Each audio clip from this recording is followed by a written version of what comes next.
Time to pull up a chair, talk some Dynasty football. I am your host, JJ Wenner, and this is the Rider Dynasty podcast. With me are my co-hosts, Jameson Hutchison and Joseph Harlow. Gentlemen, we are back in the saddle again for the first time together since July 3rd. How the hell are you guys doing? Doing good. Long time no see. It's been a little while. It's been a little bit. Joe, how was your week off? Good. A little older. So, yeah. You look older. Thank you. You look wiser. Okay. I'll blame the kids for looking older. And then. Well, speaking of... Oh, no. We should wait for a little bit for that.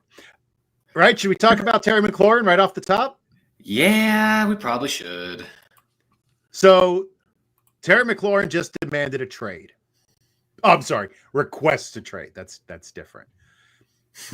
What do we think? Is that just his final move before he gets the contract? Yeah.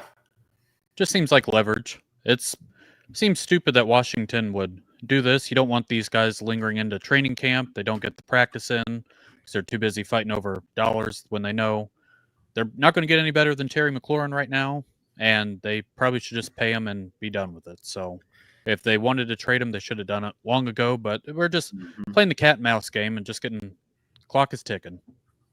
Yeah, he's a great receiver. Yeah, he's older, but at this point, even if it's a 3-year deal or 4-year deal and he sucks for the last year of it, the age cliff, I mean, you have the rookie quarterback. Go for it now. And if in 3-4 years you have a down year, have to retool a little bit, whatever. Yeah, front-loaded contract I don't think is a bad thing. Make everybody happy. Sean Teague in the comments says McLaurin for Trey Hendrickson sounds good to him. That's a terrible trade. Who the hell are you? Stop it. You're just ruining everybody's value on that goddamn team. McLaurin, Higgins, and Chase. That'd be pretty good. RIP Dorrance Armstrong's stock. So do you think if he does get traded, where do you think he would go? It's wild card. I'd love to see him on the Tennessee Titans. Just get all the old veterans. Cam Ward, the stuff they're saying about him in camp right now seems very intriguing. You make Tyler Lockett number 3 instead of number 2. Terry McLaurin alongside Calvin Ridley. A little older group, a little more mature, but I don't know. It'd be fun for the whole family, I think, if it was an actual thing that could happen, but we'll see. Moggs points out that it's a lame move. He's too old to play diva right now. It contaminates the team chemistry. Yeah, it does, but I'd argue it's more diva by the team at this point. He's dealt with who was the best quarterback he played with before Daniels. Is Carson Wentz the best quarterback he had? I don't know. Oh, dear Lord. Did he and Kirk overlap?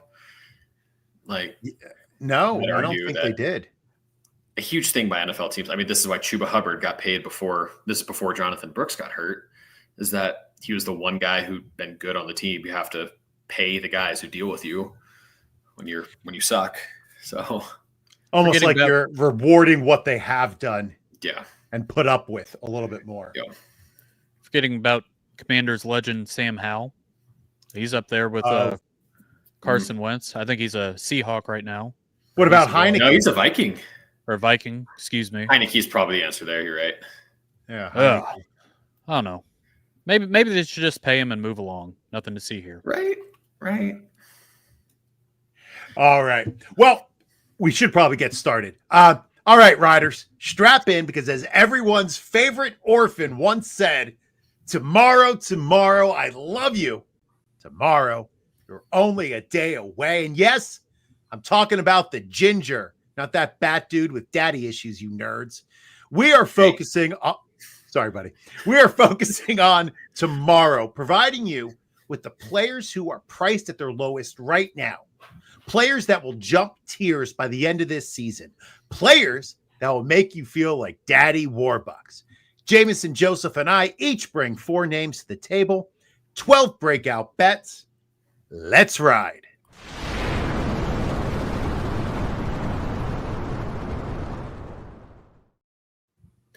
Before we get going, Don't forget to listen to all of our podcasts on the Fantasy and Frames Network.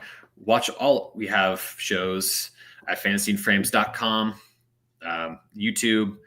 Check out fantasyandframes.com for all the latest articles and rankings covering a wide range of topics in the world of fantasy football and getting back into hockey now, as I think JT Orange and co were getting into earlier this week. And then after the show here, we'll stay tuned with Fantasy and Frames Draft Show with Stacy, Erica, and Kevin Tompkins. So do a $125 FFPC best ball draft. Hang out with them. I'm sure Erica and Stacy would talk a little books, and then Kevin will try and work his 0 RB magic over there. So it's always a good time hanging out with them. And then if you missed last week, Joe and Mr. Sean Teague. Hello, Sean. I know you're in the comments, not behaving, just being too rowdy for your own good. But last week they went over their overrated, underrated IDP players, doing stuff above my pay grade. So just guys that you need to check out for the 2025 season. So if you missed the episode, check it out over on the YouTube. It shouldn't be too deep down the list. How about that? How deep? How deep? Too deep. So deep.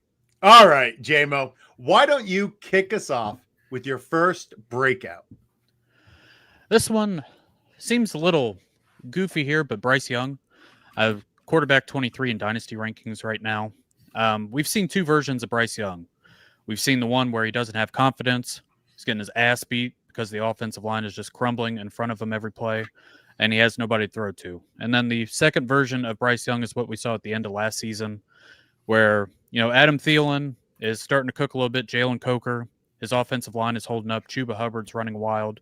And I think what we saw at the end of last year really sets up well for 2025 for him. They go out and, this is a former number 1 overall pick coming out of Alabama. And what he did was accuracy and deep shots and running around a little bit. And that's what we saw last year. So best offensive line that he's played in front of in the NFL, along with probably the best receiving core that he's had to date. It's honestly pretty deep. I don't want to say too deep, but Ted McMillan coming out of Arizona. He's got Xavier Legette, so 2 first-round wide receivers. He's got, Rico Dowdle coming in from Dallas and Chuba Hubbard doing that 1-2 punch in the running back room. We got a Hunter Renfrow sighting. I don't know if you guys have been keeping up as far as practice goes, but it seems like he's going to make the team. So for all the cokeheads out there, you got Jalen Coker and then Jatavion Sanders too at tight end. So a little bit of everything. So I think this sets up really well for Bryce Young. We've talked about it a couple times from week 12 on last year. Hey, this is a professional podcast. Everybody strap in, just like JJ said. This is going off the rails. I'm back on the rails. I'm about to lay some stats, baby.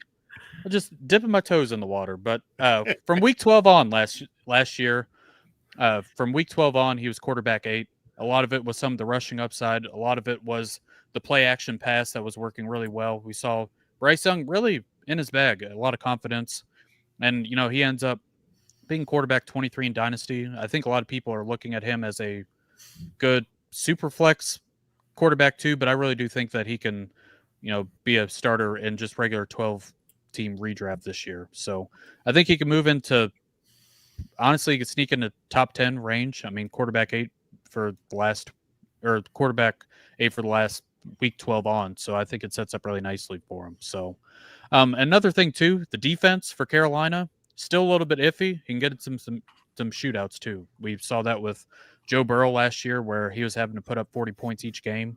So I don't know. I like Bryce Young. I think he's a little too cheap right now. Quarterback 23 is a little disrespectful for a former number 1 draft pick who really seemed to show who he really was the last half of last season.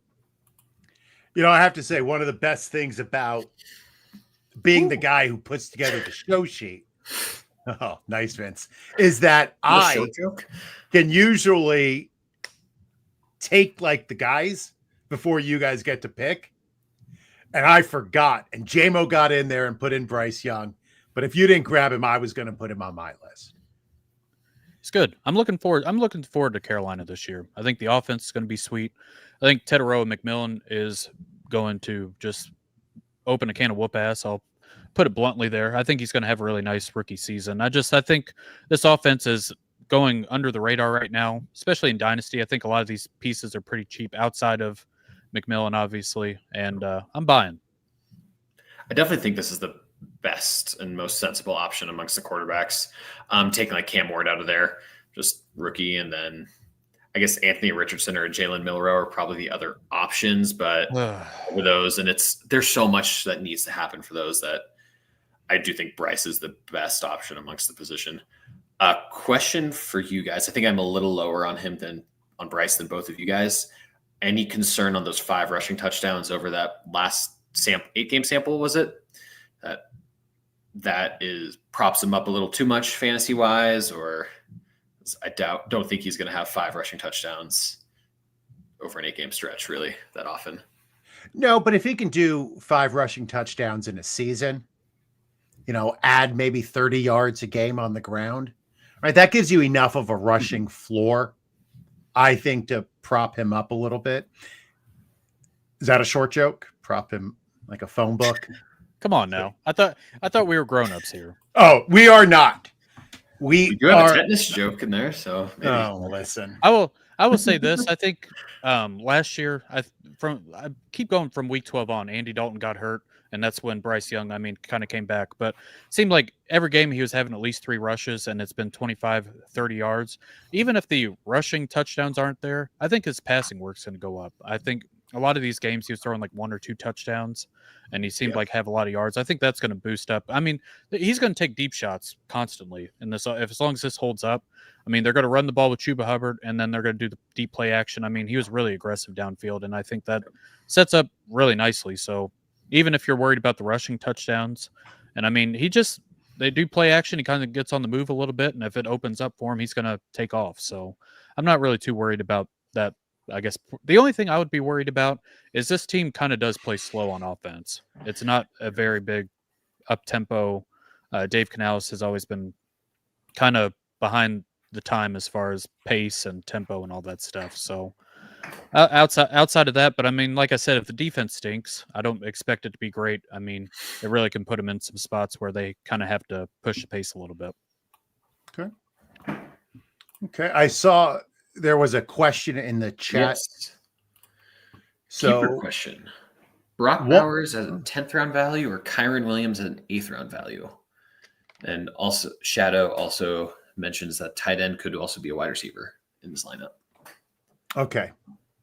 Oh, so the tight end slot is also interesting. What do you guys think?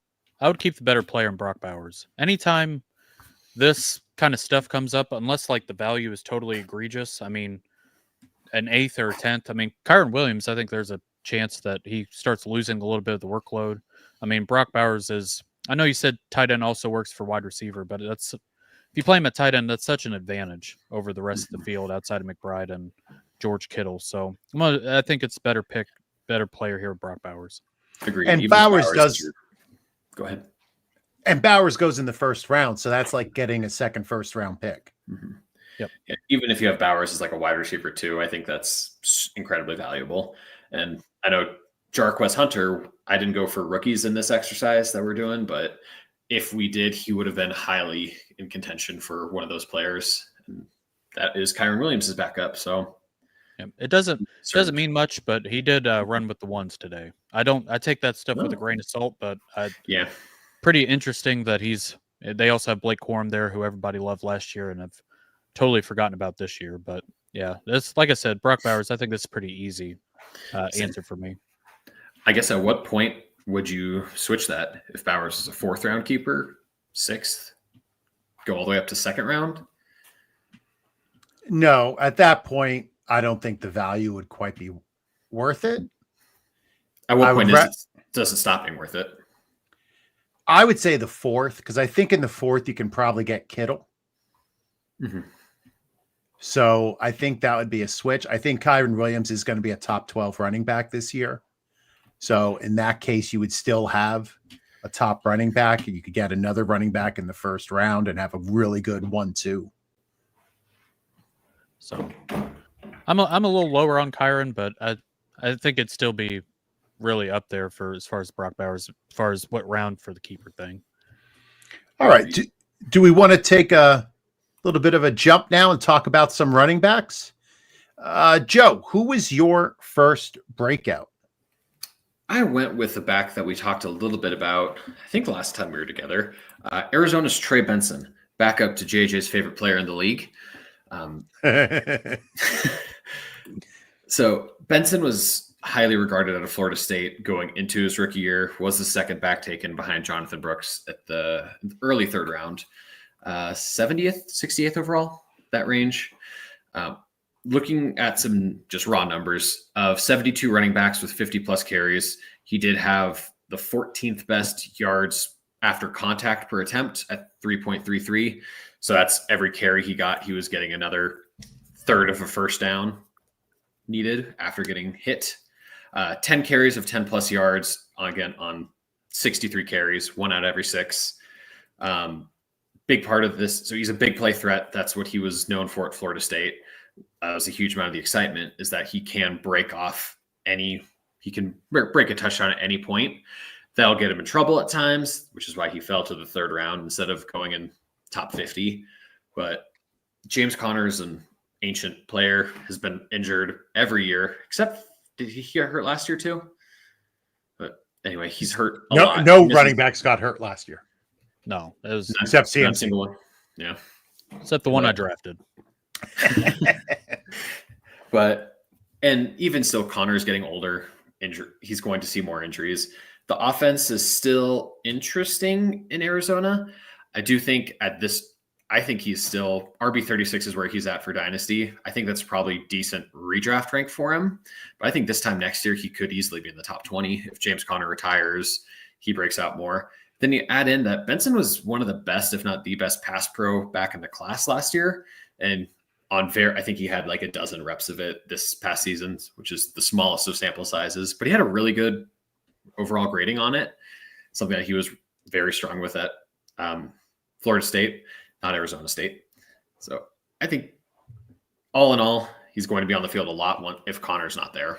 I think that's going to really set him apart. So I agree with everything you said. My only concern is, will Connor ever just die? He's like Nosferatu, man. Like cancer couldn't even get him.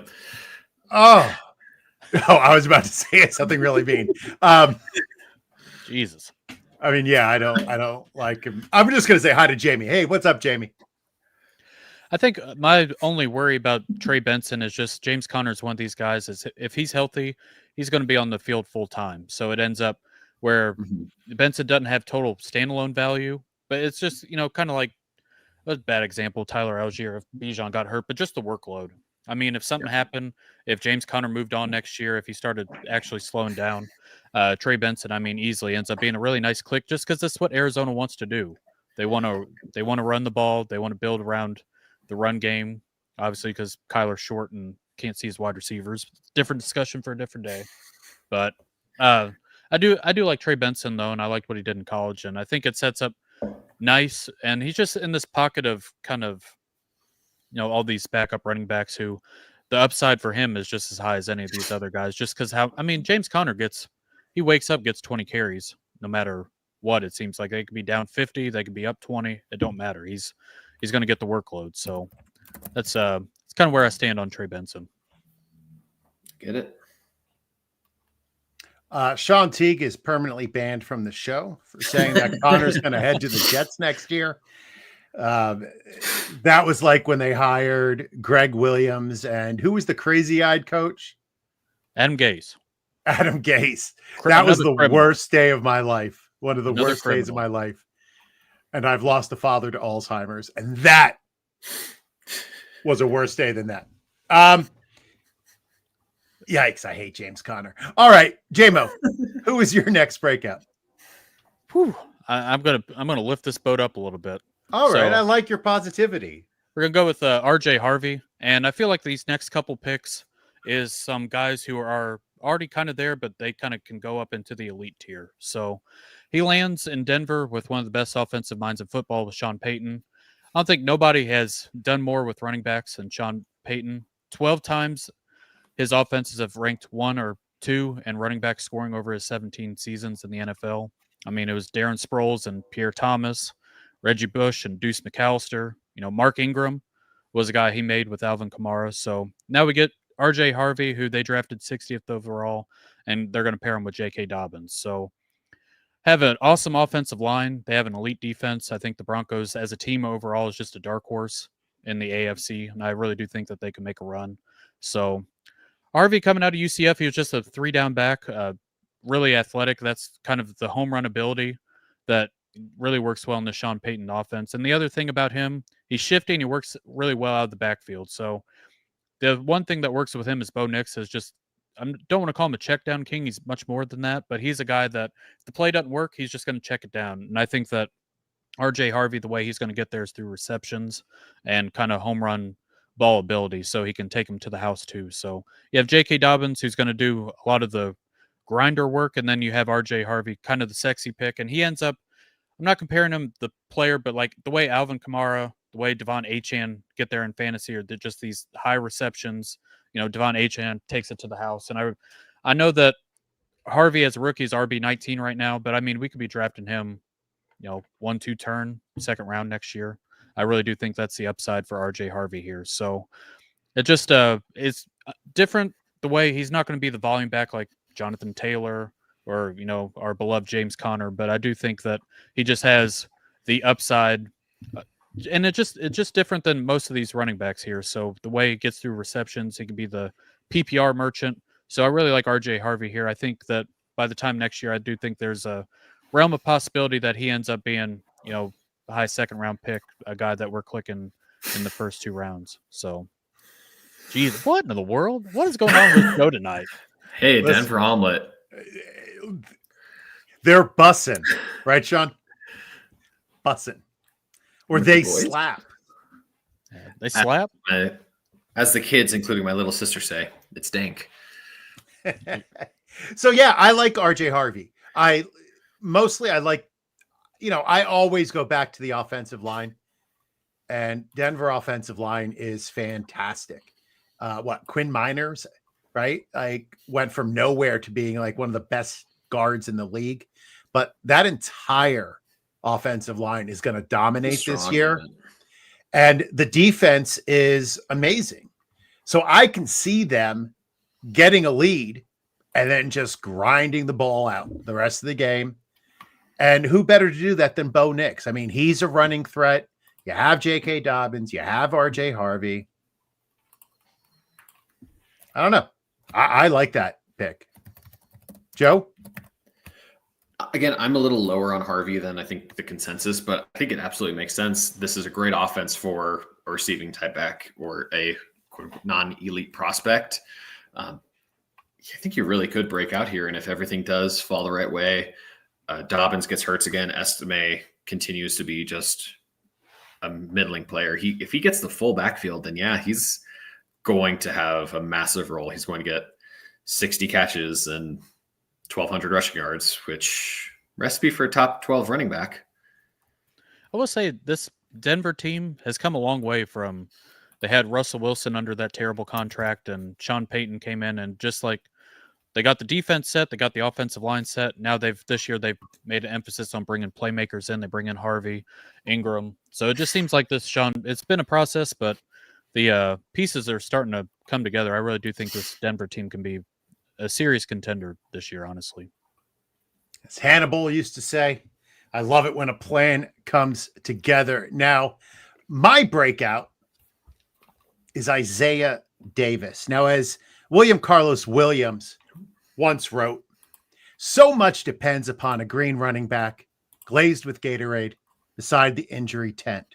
At least I think that is about how it goes. Isaiah Davis is currently sitting behind Breece Hall and Braylon Allen on the depth charts. Now, let's start with Breece. This is a Jets podcast and a Penn State podcast, but it's mostly a Jets. I hope we'll see about the Jets. We'll see. I hope the Jets re-sign Breece Hall. I hope he has an amazing year and they sign him again. However, they just gave the bag to both Garrett Wilson and Sauce Gardner, and I don't think they can handle another top 5 running back contract. So next up is Braylon Allen, and I know all the camp hype I've been hearing. Let me see it on the field. Let's take a look at his numbers from last year for Braylon Allen. All the rankings are based on backs with at least 50 carries. He was 52nd in percent of goal line carries. This big mammoth running back, short yardage king, and they never gave him the ball at the goal line. He was 65th in explosive run percentage. That's not great, Jim. He doesn't get stuffed, but he's not electric. And that brings us to Isaiah Davis. He was barely used in the first 13 games. And then he started to look surprisingly good. Of backs with at least 30 carries, because that's all he got last year, he was 16th in explosive run percentage. He was better than Bijan in stuff percentage and was 6th in yards after contact per attempt. I am not saying Isaiah Davis is going to be a top 24 running back. Not at all. However, we all know that the way to win in Dynasty is making microtransactions where you level up a little bit each time. He is currently running back 78. You can get him easily for a 4th round rookie pick. Keep him. Next year, sell him for a 3rd.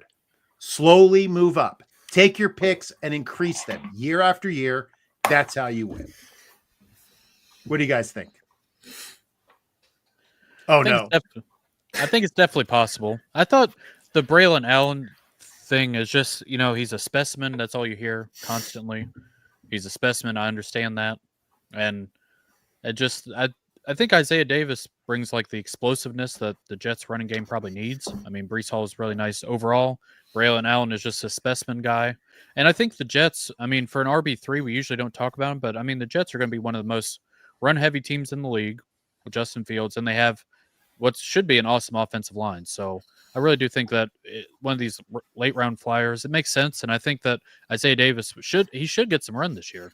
So I think he showed, it was a very small sample last year, but I think he showed enough. And with how run heavy they're going to be, it makes a lot of sense.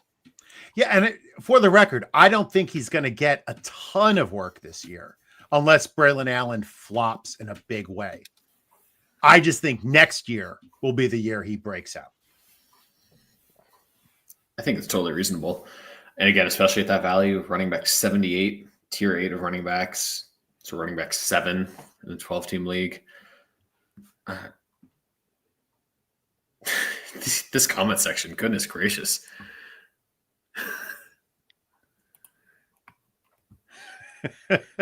Listen, we do not speak of Malachi Corley at all.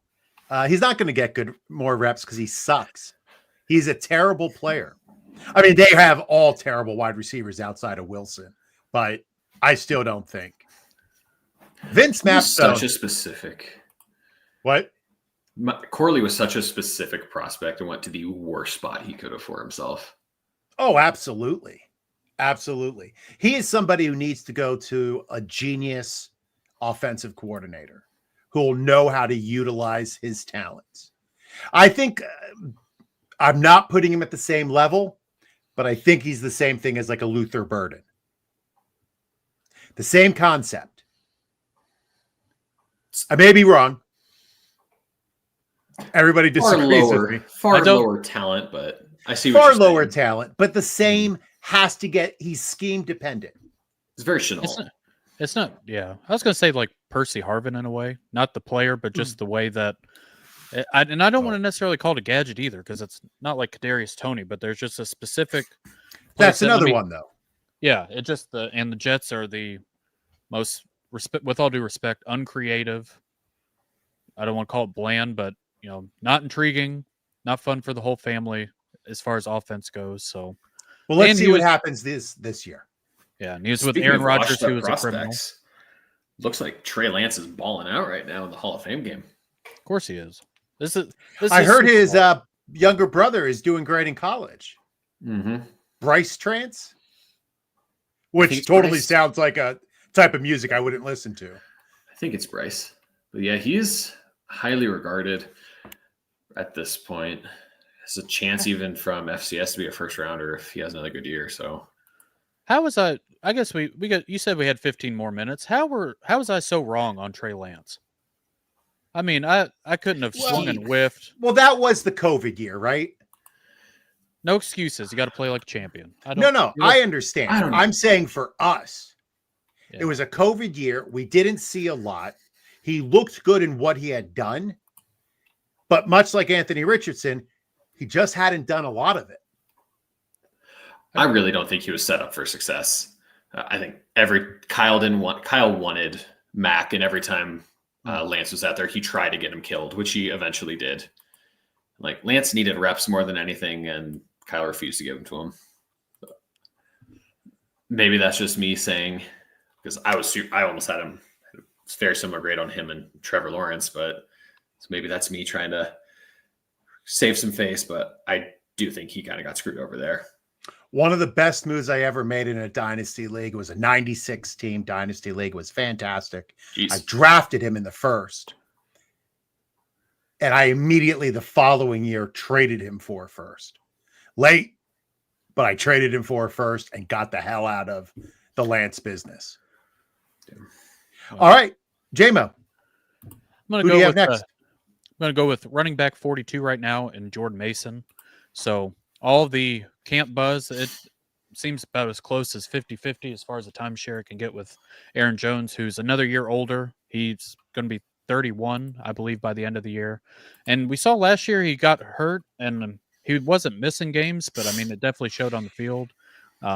Jordan Mason is a guy that, or another thing, the Vikings, who didn't have much draft capital, traded for him, gave up 6th-round pick. I think that kind of says something, but he's going to be the grinder here for Minnesota, who's going to be one of the best offenses in the league with, Justin Jefferson, Hawkinson. You got J.J. McCarthy, who I'm really high on. And last year when he filled in for CMC to start the year, he had 3 top 10 finishes in the first 5 games before he started dealing with injuries, and that stuff started to pile up. The 49ers kind of fell off the train, but Jordan Mason's going to be the guy who's going to also end up on the goal line back because Aaron Jones could not do that at all last year. I mean, he was just running into a wall every chance he gets. The Vikings have a really good offensive line. They've upgraded a lot of stuff. They're going to have an awesome defense. Should be one of the best teams in the league as long as J.J. McCarthy holds up. So I think looking into 2026, one of the best offenses in football, I think Jordan Mason can end up having a big spot on this team. And I just can't with this comment section tonight. I'm trying to ignore it best I can, and you guys are killing me in a good way, but you guys are killing me. What the hell is this, Sean? That's a compliment, unless you want to tell me why it's not. JJ, you are on mute, and what is probably it? For the best? Yeah, what is this nonsense, Sean? I'm trying to give analysis, and you're telling me that I'm the editor of USA Today. Come on, now. Shout out, Doug. But anyways, I like Jordan Mason. I think 2026. Aaron Jones, old, might be washing away by the end of there, and Jordan Mason ends up on backfield of one of the best offenses in football. Yeah. All right, Doug. Thank you for. Oh, I'm sorry. Thank you, Jameson. Oh no, come back. All Come right, I'm back. I'm back. I got nowhere else to go.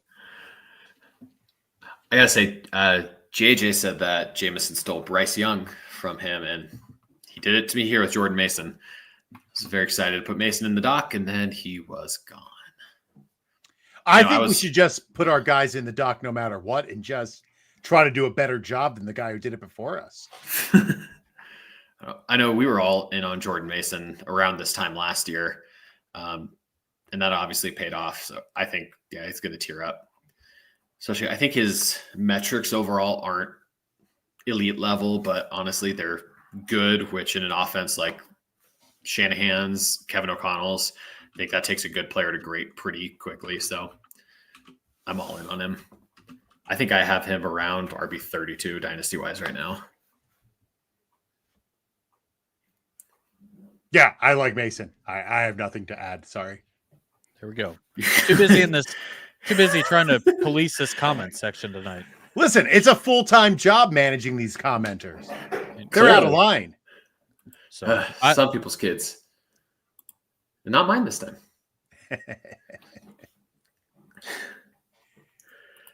All right. Before we get to the last 2 position, a word from our sponsors. Make sure you download and subscribe to the Fast Draft app today using the promo code FRAMES, which will earn you a first-time deposit match of up to $50 in credits. From their Origins game, where you draft only rookies, their Flex 4 game, where you pick your favorite flex players for the upcoming season, and their D-Up game, which is just like Flex 4, but with IDP Fantasy Football players only. This 20-second timer PPR formatted 6-round best ball draft game is perfect for those on the go, but itching to get their fantasy football draft fix satisfied. Again, that is promo code FRAMES, which will earn you a first-time deposit match of up to $50 in credit. The Fast Draft app. Start drafting faster. Very nice. Thank you, sir. All right. The wide receiver position is deep this year. Sean? How deep? So deep. And we are only adding to the chaos with our breakout candidates. So, Joe, can you kick us off with your first candidate? I can. I'm going to kick us off with Josh Allen, Go Pokes' number 1 wide receiver, Khalil Shakir. Looking through the list, I was really surprised to see him at wide receiver 41. I know he's smaller slot guy, not the sexiest name out there, but he's been producing spectacularly well. I love Luther Burden, but having him over Shakir at this point is weird.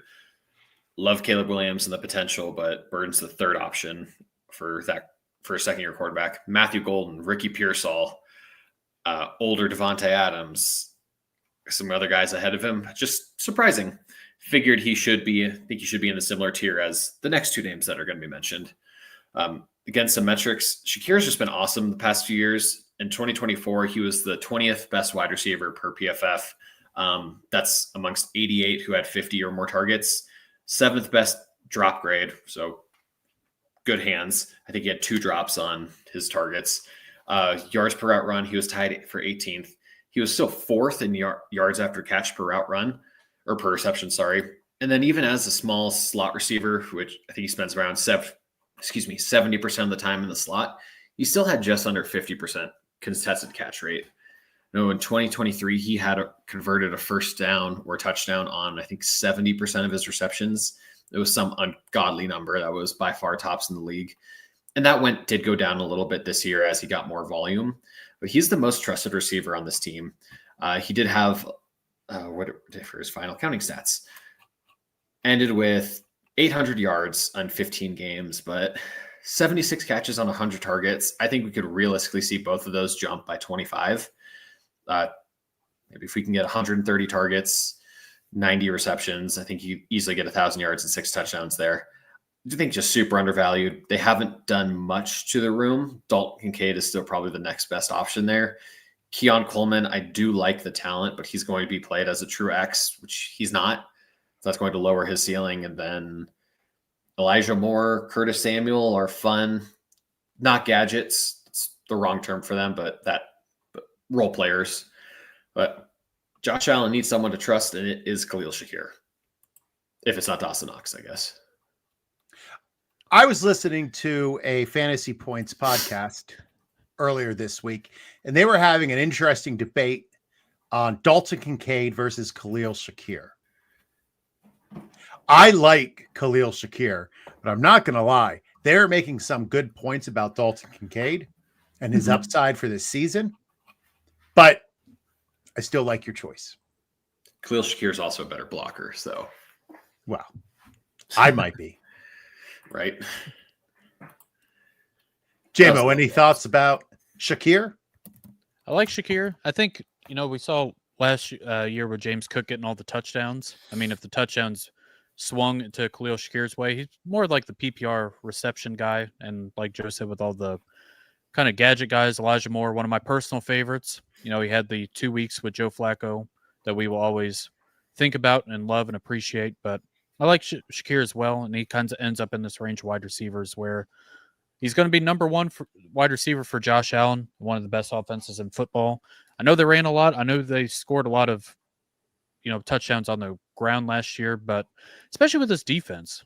I mean, everybody likes Sean McDermott, but this defense sucked last year.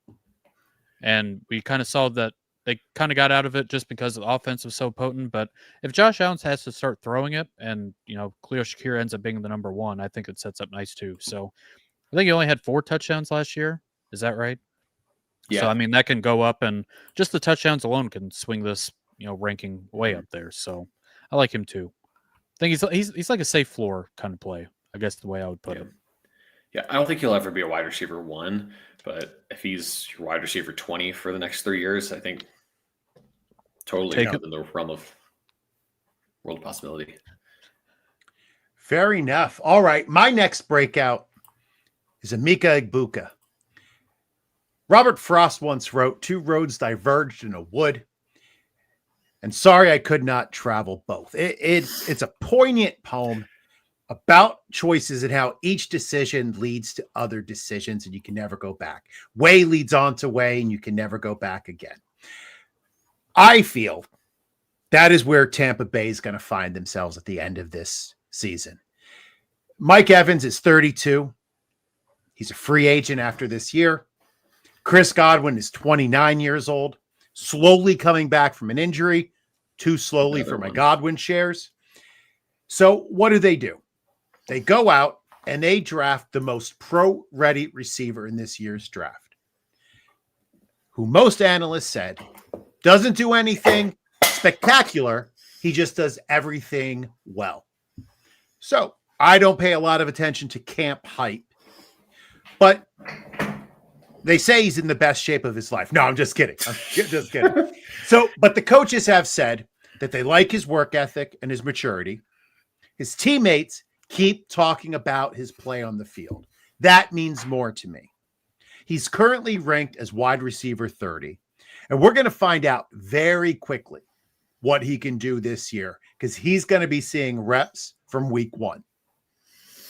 Now, for me, I see him ending up in the wide receiver 2 range, somewhere between 13 and 24, much like Joe was saying about Shakir. Will he always be wide receiver 18? Sure. That's fine. I will take that. And I know that we love Evans and Godwin, but as Frost finished his poem, the 2 roads diverged in the wood, and I took the one less traveled by, and that has made all the difference. So do it. Trade for Egbuka now while you still can. Gentlemen, what do you think about Egbuka? I like him a lot. And I think the college profile where I don't understand why people hate on being boring and not the flashy stuff. Like, oh, he just does everything well.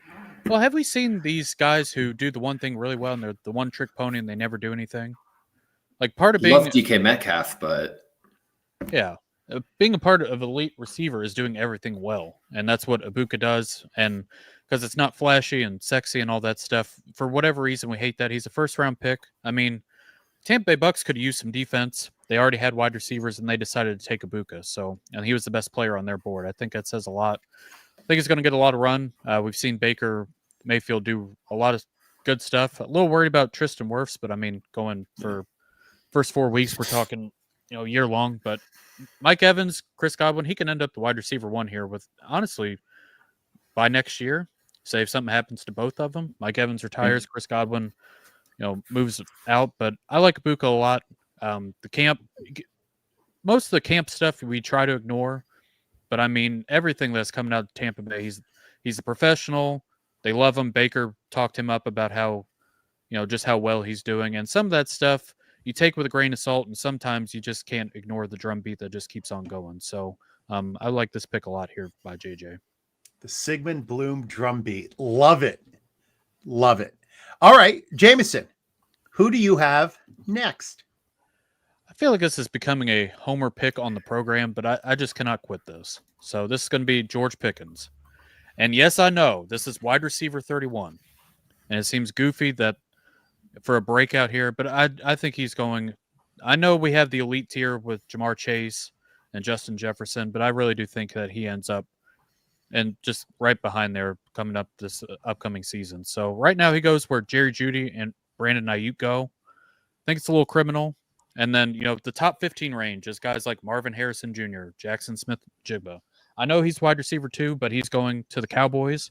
I mean, he's going from basically spam with Russell Wilson to New York strip with Dak Prescott. I mean, that's the kind of upgrade we're talking about. Brian Schottenheimer's head coach now, but they have been one of the pass heaviest teams underneath him. The tempo, Dak always likes to play with tempo. It's an odd year. He's healthy, so we've seen Dak just absolutely ball out. I think CeeDee Lamb being there, George Pickens takes a lot of the pressure off CeeDee Lamb, and I think this is like the perfect duo. I really do think that. Why would anybody love spam? But anyway, It is delicious. God, you need to find God. That's My cool. dad used to make sizzle pork and fried eggs and spam. We don't have to Spam live like this. Oh man. But just talking about the environment, what is wrong with you people? Anyways, I thought that comparison would be good, but apparently spam is an elite level of meat, so I'm just gonna move on. But anyways, you've like heated it up, right? Not just eating it out of the can. I just don't eat it. I just don't eat the shit. Come on now. You should try it. Listen, go buy a can of spam tomorrow. Do it tonight. There should be a grocery store open. I'll bring some to the expo. Sizzle and some yellow mustard. I'd love to go on vacation. I'd love to travel 6.5 hours so I can eat meat out of a can. That's my type of party. But anyway, you can eat it in the toilet, out of a can and on the can. Anyway, I'm trying my best to get out of here. But I'm sorry, buddy. To show some improvement on the situation for George Pickens, last year Pittsburgh had a total of 460 targets as a team. Dallas had 470 targets that were not CeeDee Lamb. So, I mean, just the amount of volume that is going to go to George Pickens and CeeDee Lamb. Their wide receiver 3 is Kevontae Turpin. He's a returner, running back. Tolbert slander. Tolbert, yeah, he's there too, I guess. But Jake Ferguson, we like Jake Ferguson, but I really think this sets up. I think CeeDee Lamb and George Pickens both hit 1,000 yards this year. And it's a contract year for George Pickens. I know he's a head case. But I'm going to be just blunt. I mean, Matthew Berry has the My Guy portion of the program over on NBC Sports, and I think George Pickens is mine. I think he ends up top 20 easily. I think that, we have the A.J. Browns, Drake Londons. I mean, like right underneath there. We see the T. Higgins. We see Devontae Smith. I'd rather have George Pickens than Devontae Smith. I think that kind of overlaps. Zay Flowers is up here. Rome Odunze, DK Metcalf. That's how high I am on George Pickens. And I really think this duo will end up in that tier with some of the other 1-2 punches. Addison, Jefferson, Chase, T. Higgins. I really like the setup for Dallas this year. We talked about the running backs or lack thereof. I just think they're going to throw the ball. And I think George Pickens, if his head's on straight, I think he's the perfect complement to Dak Prescott. And I just think he is going to open a can of whoop ass. So I'll put it this way. Outside of injury, if George Pickens does not hit, I will get right with God. That is where I'm at. And eat some spam. Yeah, no. Fine. Barring injury. But I think he's this wide receiver 31. I know we're a little scared, a little bit of a head case, but I think he's going to smoke that. And I think the upside, especially if something happens to CeeDee Lamb, I think, you just strap the rocket. And we talk about Penn State, we talk about the Jets, but I mean, this last month, I feel like it's been the George Pickens podcast for me. So have to get it in one more time. I can't get enough. That's it. Anybody have anything to say about George Pickens? Nothing. No, you guys would rather talk about spam. I don't blame you. Listen, I don't mind George Pickens. I think he's a head case. And I just want to see what happens the first time they lose a game and he had 2 targets. Is he going to be able to handle adversity? He will, because I'm going to take care of him. I'm going to call him myself. Listen, go if you can, have at it. That's my only concern. Like, if we take away all the other issues he has, I think he is a fantastic wide receiver who would perfectly complement CeeDee Lamb. Like, it goes together like fried eggs and spam. More like Joe, anything about Pickens? Just echoing what's been said. I just work redraft wise. I'm totally with Jameson. I could totally see him being one of those guys who gets the bag and then Christian Wilkins it. So you guys just got to have a little faith. I mean, I'm somebody I've taken faith in guys like Anthony Richardson, who has just like beat me over the head with a frying pan with spam in it. But Trey Lance, another one. But I just I don't know, man. I just got a feeling. I feel like I know. Kind of like when I married my wife, I just knew. And George Pickens, out of all the people in the world, I don't know why I am doing this, but we're in this together. All right. Well, my next breakout pick is Jalen Knoll. I realize I've been saying it wrong. Joe corrected me before the show. Kipling writes, that's Rudyard for you degenerates. If you can trust yourself when all men doubt you, but make allowance for their doubting too, well, I'll tell you who I am not doubting. That's Jalen Knoll. Currently ranked as wide receiver 65. He was 81 today. 81. I can understand the ranking. He's fifth in line, right? There's Nico, Kirk, Tank, and his current and former teammate, Jaden Higgins. Christian all Kirk. all standing in front of him. Nico is the man, no doubt. To me, Kirk and Tank are going to be gone after this season. Higgins is great, and I'm still mad at you, Joe, for sniping him from me in our draft. You're welcome. Not too happy. So that leaves Jalen Knoll as the wide receiver 3 on the team next year. Is that a good role? Well, let's take a look at what Dell did. In 23, he was the wide receiver 37, playing in only 11 games. Last year, he was the wide receiver 54, playing in only 14 games. What if I told you that Knoll isn't only a replacement for Dell, but an upgrade? He's taller, 2 inches. He's heavier, 30 pounds. He runs faster. He's more explosive. He broad jumped him by 13 inches. So he is just a hyped up version of what Dell gave us. Imagine if he gets 81 targets that Tank got last year. All right. Hell, imagine if he gets 50 targets. He doesn't have to do much to outplay a wide receiver 81 ranking. He's another guy that even if you don't like him, it's a micro deal. Buy him now for a 4th, sell him for a 3rd, or maybe even a 2nd in next year's rookie draft.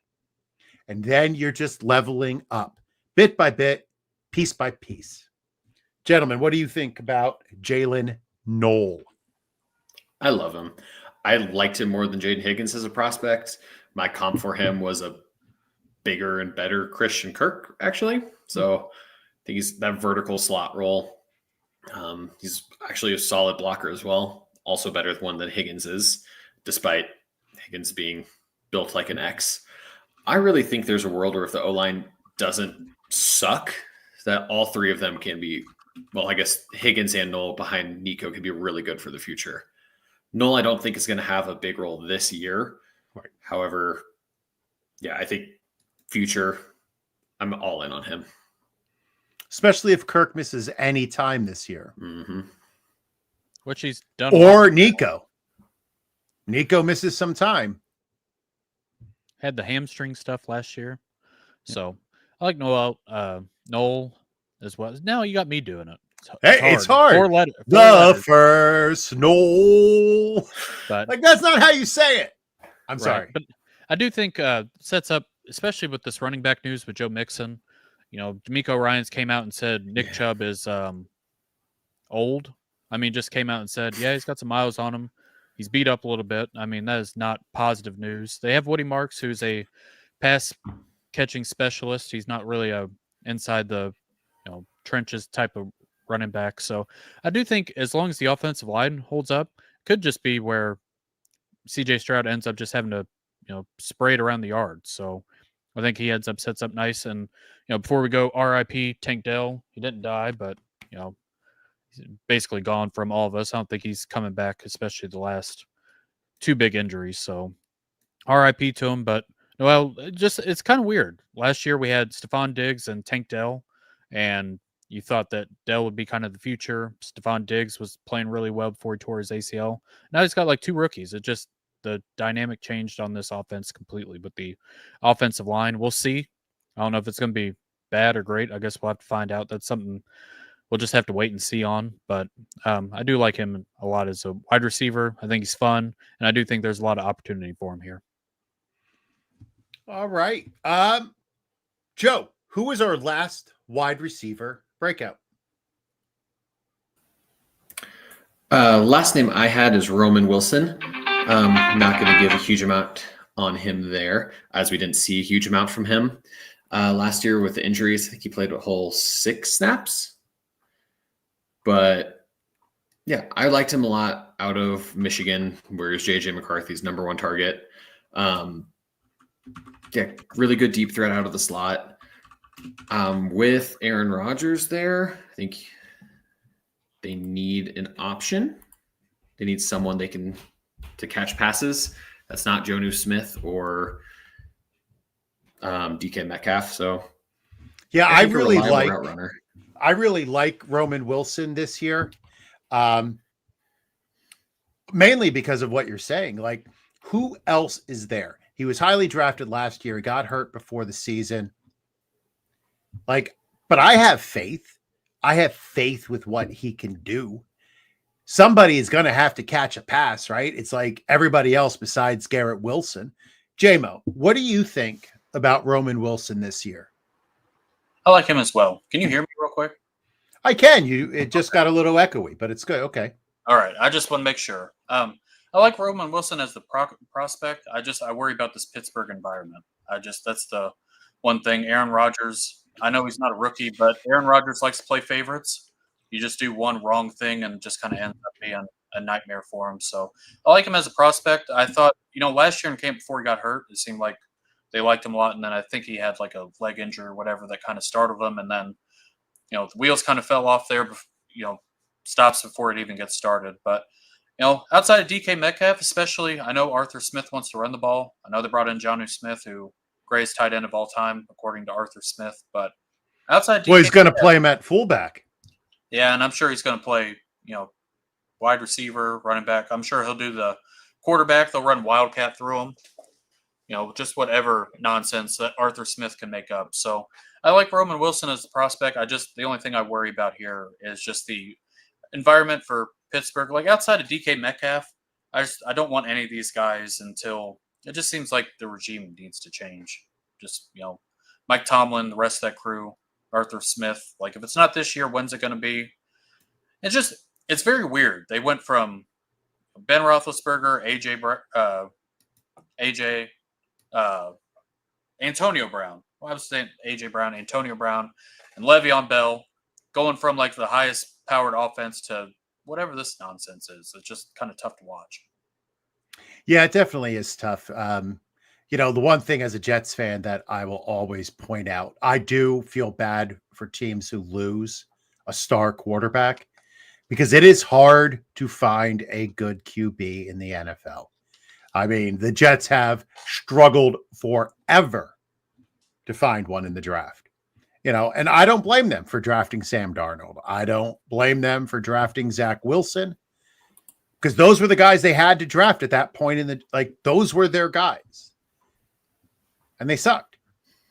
Now, sometimes it is the situation, but it is hard to find a QB, but they picked Aaron Rodgers, who I think is just going to kill any vibes that they have. And I want to see if Mike Tomlin can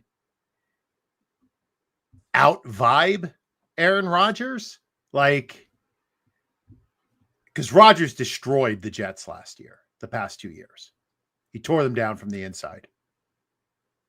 That's why he's a criminal. He is a criminal. He should go to Guantanamo. I believe. I'm right there with you. All right. Yep. Now, Joe and I each have a tight end candidate. Vince, I am a Jets fan.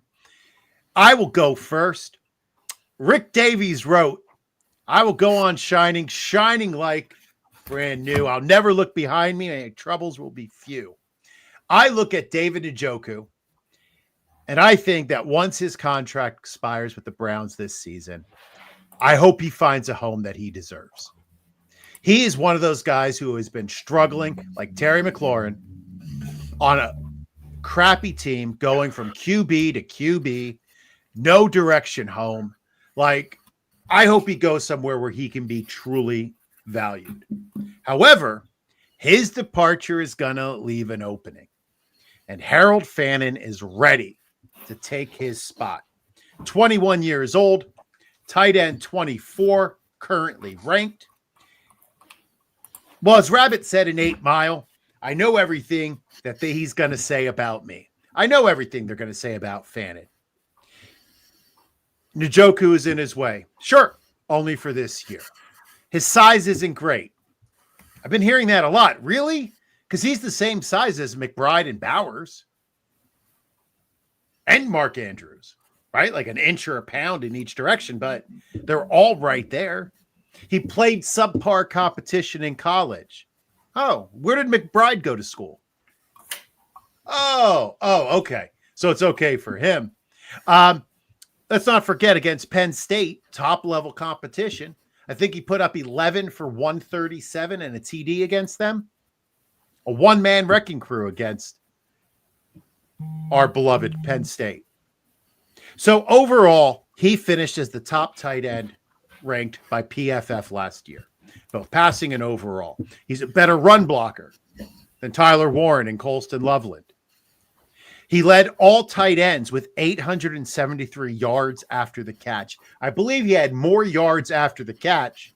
Joe, you used to say this stat. Then all but 3 tight ends had total yards. Sounds about right. Like, that is insane. So his yards per route were a full yard better than Warren and Loveland. I'm going to stop singing his praises. But if you think the Browns, who are desperate to find young talent, are going to let him rot on the bench, then you don't have to listen to me at all. Otherwise, I say goodbye, stranger. It's been nice. I hope you find paradise. Gentlemen, where are you on Fannin? Oh, Vince saying Harold Fannin will be great once he learns how to play football. Wow. You're a dirty dog, Vince. Put a kick in the nuts. Dirty koala with chlamydia. I like Fannin. I thought a lot of the stuff he did coming out of Bowling Green. I mean, I think he's the only All-American to come out of Bowling Green. He was a finalist for the Mackey Award winner for tight end. So a lot of production there. I do worry about Njoku, but that's just because I like him. I mean, I think Njoku, he has done it with every quarterback God has ever created. Well, all the bad ones, because Browns have never had a good one. But I just I like Fannin, especially the upside there, especially with what Stefanski, I think, is going to want to try to go back to doing. So I like Fannin. I think he sets up really nicely, especially next year, too. And I think he's going to get some run this year. I think Njoku and Fannin will end up being on the field at the same time, some too. So I like this pick here. I do, too. I like Fannin. I thought the stretch when all the fantasy analysts were calling him a first-round NFL prospect was a little much, but then falling to the third round, I think he's kind of gone the other way, gone a little underhype. Njoku's a much better player right now, but also he's been in the league for 6-7 years, so he should be. But I agree with JJ. It's a similar thing as Jalen Knoll, where next year, yeah, Fannin's probably going to be the top tight end there. I'm not a huge Jerry Jeudy fan, though I do love Cedric Tillman. I think there's a real shot that the Browns' top 2 options next year are Tillman and Fannin, or Jeudy in there as well, but I'm really high on his prospects for the future. All right. So, Joe, finish us off with your tight end breakout.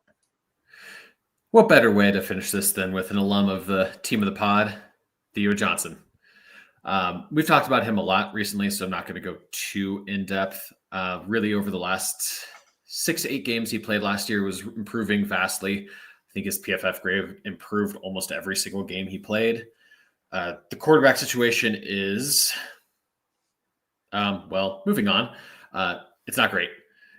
Russell Wilson, Jackson Dart, Jameis are there. It's not a good room, especially as a non-Dart believer. But I really just think Theo Johnson is an incredibly talented player. Tight end 30 was a very surprising rank to see him at. I do like Fannin, but I'm surprised he's above Johnson at this point without playing a snap, similar to Elijah Arroyo, Pat Fryermuth and Jonnu Smith, now that they're in the same rooms as each other.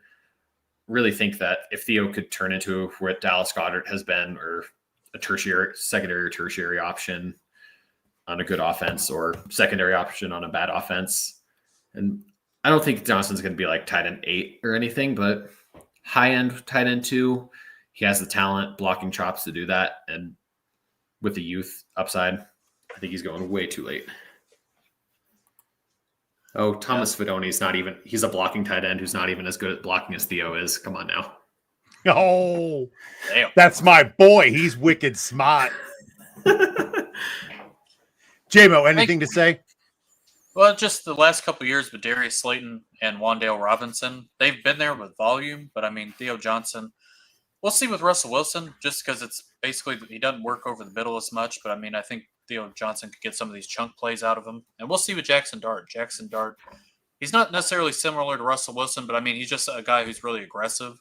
So you can get Theo Johnson getting these big chunk plays out of this. And Giants really need somebody behind Malik Neighbors who could just be a solid option. I know Darius Slayton, he's been fine. Wan'Dale Robinson has scammed his way into 4 million targets, and it's really unacceptable. And Jalen Hyatt is just another, one-trick pony that came out of Tennessee. Yeah. Just the same. Seems like every positional player that comes out of Tennessee is just some oddball, weird, does one thing really well, and that's Jalen Hyatt. So, but I like Theo Johnson, especially this late. I mean, he ends up being the late round, especially in tight end premium. I think he goes really underlooked there. So I like Theo Johnson. I'm not going to say I love him or gushing over him, but I mean, at this late, I definitely think he's worth a flyer. Would Tennessee be the offensive equivalent to Texas A&M defensive players? It's possible. Yes. You sort of come out and you're like, I don't even know what you know how to do. Yep. Exactly that. Tillman was the only exception, but then he was hurt the whole last year. But all right. It is time to let the good people know where they can find you, and any final thoughts. J-Mo? Over on the Twitter machine, as always, at Jameson Rules. Here every Thursday, obviously. Rider Dynasty. We're in Discord as well, over at Fantasy and Frames. So, football, college football, we got hockey, we got wrestling. I mean, we got it all. So, if you were going to the Fantasy Football Expo, please come up to me. I will buy you a beer. Just come on and say hello. I'll buy one. I'll buy 40. I really don't care. I just want to see everybody. Looking forward to it. So, whatever you want, it'll be on my tab. So if you were coming to the expo, just come say hi, and I will get you taken care of. But other than that, on the Twitter machine, that's about it. Joe? You can find me at Twitter. On Twitter or Blue Sky at Jolo63. I am helping out our divisional previews for Fantasy and Frames right now, handling IDP for few NFC divisions. And that's the main thing I have going on. Aside from next week, where JJ and Jameson will be on assignment at the FF Expo, and I'll be riding solo with my own Chewbacca. We'll be doing an nerd show. Yeah. We'll be doing an IDP version of this show with a special guest, my good friend and IDP extraordinaire, Justin Fry. So looking forward to that one, where the show will drop at the normal time. Will be pre-recorded, unfortunately. Yeah, so you're just going to have to say the comments to yourself. I'm at JJ Wenner on the socials. Thank you, Joe, Jameson, and the crew at Fantasy and Frames for everything they did. If you come up to me at the expo, I too will probably buy you a drink. By the end of the night, I'm buying everybody drinks, and then I get my hotel bar tab, and then I have to hide it from my wife and avoid divorce. But we won't mention that. Stay tuned for the Fantasy and Frames draft show, which is starting right after us. And until then, be safe. Oh, no, I changed it. Until then, love yourself. Know your worth. You are enough. Boat drinks, my friends. Boat drinks.